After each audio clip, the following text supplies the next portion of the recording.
So the second way we can do head rolls is to go from one side to the other as opposed to one side and straight up.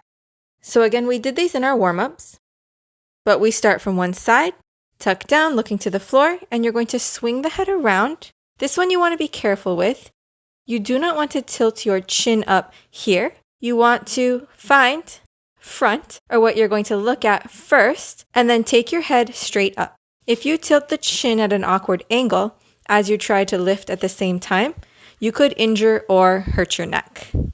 So slow again, we tuck to the left, we drop down, we swing the chin around, and it's almost like we're turning our heads to the right side and then coming up.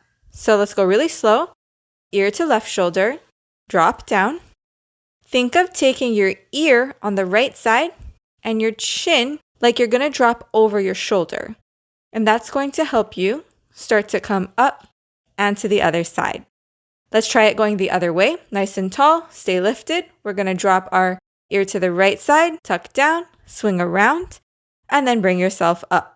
Just like the check mark ones, you want to look where you're going to end up looking as quickly as you can. Because you're not looking back at the front for this one, you want to have an awareness of where each side is, particularly if you're rotating or turning as you're doing the head roll.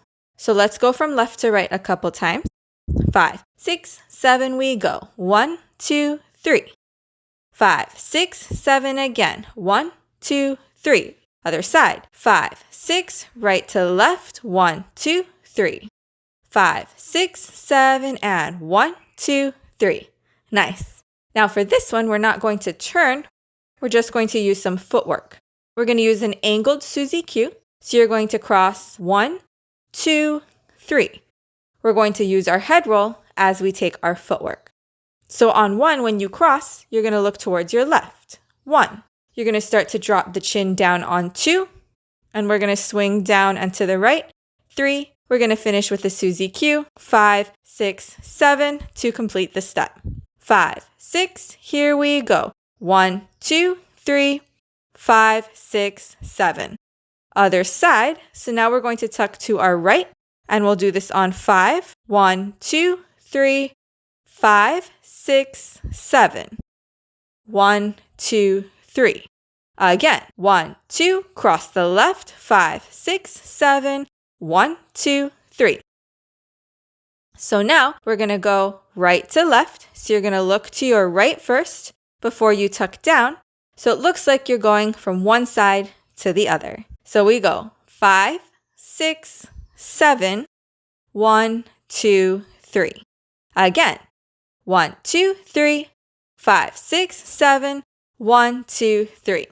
For this one, you want to be conscious of not looking at the front of your room because you're going from side to side, and you won't look at the front until you take the Suzy Q at the end. So let's try going to the left first. Crossing the right, we go 1, 2, 3, 5, 6, 7. Half a basic. 1, 2, 3, other side. 5, 6, Suzy Q. 1, basic back. 5, 6, 7. Now practice that as many times as you need. Take a warm up first. Always make sure you're warmed up, particularly when you're doing stuff with your neck. One of the key things is to not allow your shoulders to rise. So the more your shoulders come up, the more you start to tense the muscles in your neck, and the easier it is to get injured. So drop your shoulders down by engaging your shoulder blades and your lat muscles here, and try to maintain that pulling the body in and keeping the body nice and stable so that you're only moving the neck. All right, we're going to do one more version of our head rolls from side to side, still using the same footwork. We're going to repeat just the angled Suzy Q part going 1, 2, 3, 4, 5, 6, 7. Other side. 1, 2, 3, 4, 5, 6, 7. And each time we take that, we're going to head roll. So for this one, you won't look at the front until we finish the pattern.